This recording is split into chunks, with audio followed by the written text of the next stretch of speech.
Okay guys, Jasmine here. I'm gonna make this video shorter because yesterday's was just way too long. So, day 8 at the Mayo Clinic, and I'm just gonna say I'm totally rocking it today. Okay, today was good and bad. My husband went back home to take care of the kids in the homestead, and we were having baby bunnies escape everywhere, so he was needed back home, which is okay. It definitely made today way more exhausting because I did a lot more pushing. I did also have the Mayo concierge service. They push you around if you need it. I did have them help me quite a bit today. Kind of felt like a baby asking for it, but I knew I wasn't going to last the day if I didn't ask them. So they helped push me around quite a bit today. There was only one appointment that I was late for and had to like leave without them pushing me, but it was just a quick elevator ride down, so it was no big deal. Anyhow, so I was on my own today. It was slightly terrifying, but also at the same time it created a little sense of self-assurance knowing I'm gonna be okay. If you hadn't noticed before, I'm a pretty fiercely independent person. I love my husband and he's a great support system for me, but I own my own business back home, and like this whole wheelchair thing is really getting to me, so knowing I could like take the day on was, I don't know, somewhat reassuring. Okay, side note. Wow, I got so distracted there. Brain fog here. Hey, all in all, I only passed out 4 times today. And the one time I was by myself, I was in the elevator and I was able to take my gait belt off. So it usually is just around my chest here. So I just like loosened it and hooked it behind this arm. And so it was actually much faster than this because it was already on my belly. So I just loosened it and tucked it back behind the arm. And so like I like passed out and like slumped off to the side. But hey, I did miss my floor on the elevator, but I didn't hit the floor. So that's winning, right? The other times I was with somebody like the staff during testing, or yeah, I was laying in the bed for the last one, so it didn't really matter on that one. Anyhow, so my brain is so foggy today. Hold on. Okay, so I started the day with the otolaryngology, whatever it is, the audiology, ear, nose, throat guys. They did a balance test to check for why the dizziness explained the dizziness.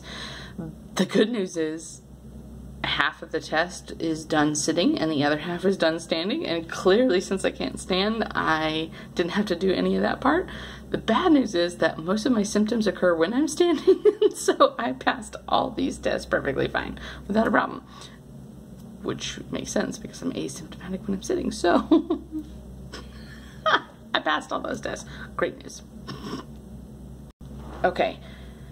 Then the next appointment was nephrology. It's the nephrology slash blood pressure clinic up here, and they kind of, because they so closely correlate, and so awesome. I had a doctor who was a freaking rock star. I loved her to pieces.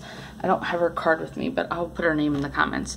She was fantastic and actually listened to me and actually took a little bit more of a detailed history than a lot of the other doctors. Like she went back to birth kind of thing, and so she was epic. I loved her. She definitely, after talking with me, agrees, and we both kind of talked it out. This is a post-viral dysautonomia. It makes complete sense from a blood pressure standpoint.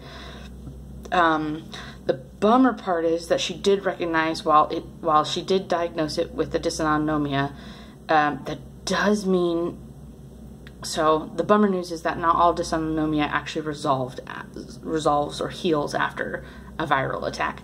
And so while it could be days or weeks or months and something resolves, there's a very distinct possibility that you could also never go back to where you were pre-virus. And so she definitely was on board with let's aggressively work on the blood pressure while it is this crazy. So she was very cool with that, but that we need to treat it in a way that is a little variable, a little flexible. So she offered me a patch, but then kind of we talked about that, and realistically all the patch medications that control blood pressure come with the inherent risk of me bottoming out on blood pressure if it suddenly, because it's so wonky in a central nervous system base instead of actual blood pressure yeah, basically there's a chance if it resolves itself it would bottom me out and then it just becomes scary. So we opted to go with the pills, which is a little more cumbersome because you got to do it in the middle of the day and whatnot, but that it ultimately brings the most flexibility in case it does fix itself or right itself in any one moment in time. And so I really appreciated her approach to it. She really looked at, you know, the heart gotten all okay, the normal trajectory of my blood pressures. They'd been fine before this, outside of a few, you know, like, ooh, white coat syndrome with the doctors. They really had been fine with this before this virus kind of attacked me. Whatever virus you want to call it, I'm still thinking it's COVID, but whatever virus you want to call it before this, it absolutely destroyed my central nervous system in terms of the whole autonomic stuff. And so we're just going to watch the blood pressures, aggressively treat them with a flexible treatment plan, and I'll just make sure that I'm really checking my blood pressures, especially in particular overnight, the right before I go to bed and take that medication. That's probably the more important dose because I won't feel the effects if I'm sleeping. So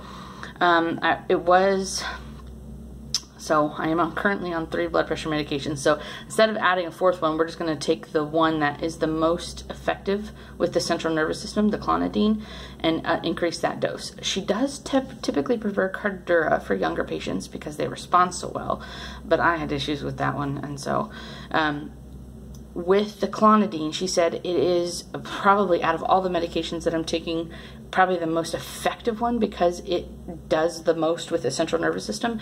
And so she would rather see me increase the dose on that one to take care of it, and just by adding in an additional noon pill. But the cumbersome thing with that one is that it is such a short lifespan. Most people prefer the patch, but that's not in the question right now. So it's a short lifespan, so you have to do multiple doses a day. So I'm just planning on doing a noon dose, and we thought that was a really good trajectory on it. As far as the right kidney stenosis, what's going on there, she doesn't actually think it's a true stenosis because my renin and aldosterone levels were perfectly fine on the hormone panel side of the kidney, and so they don't present in a way that's typical of a true kidney stenosis patient. So it is technically possible that it's the beginning of the kidney stenosis and it really hasn't done the damage yet, but that's something that we'll only tell with time, and the blood pressures need to get corrected before that happens, and she doesn't want time to go on with the blood pressure. Is crazy. So essentially we'll keep an eye on that, but she doesn't actually think it's a true stenosis, and a follow-up renal artery scan will give us the answers we need for that. And that specifically, she ruled out that the hormones are not what is driving the blood pressure. The heart, it is not what is driving the blood pressure. And so that really either leaves either good old basic blood pressure as we age, which I'm pretty young for that to be happening, I'm only 31, and it's not historically accurate for my blood pressure readings, or the last option, which really messes with your blood pressure, is autonomic nervous system, which we all know is going wonky right now. So she is banking on this one and officially gave me the diagnosis of dysautonomia, which I'm a little relieved about, that there's actually some answers. All right, I gotta get off this kidney thing. Okay, ophthalmology.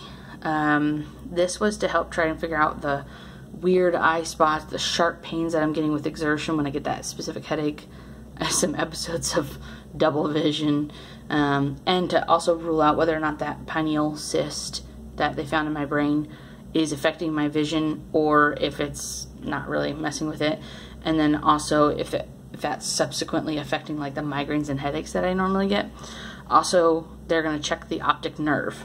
So pretty much today we just got the initial exam out of the way and history and basic stuff like that. She did take a look at my eyes. They were dilated, but she said she could not see in clear enough detail the optic nerve and stuff like that. So basically we're opting to go with additional testing tomorrow. They're going to go ahead and redilate my eyes after doing like a field sensory test to figure out my vision for the pineal cyst affecting it. And then oh, I lost my train of thought. I'm sorry, guys. Basically, they're gonna look at my eyes again tomorrow.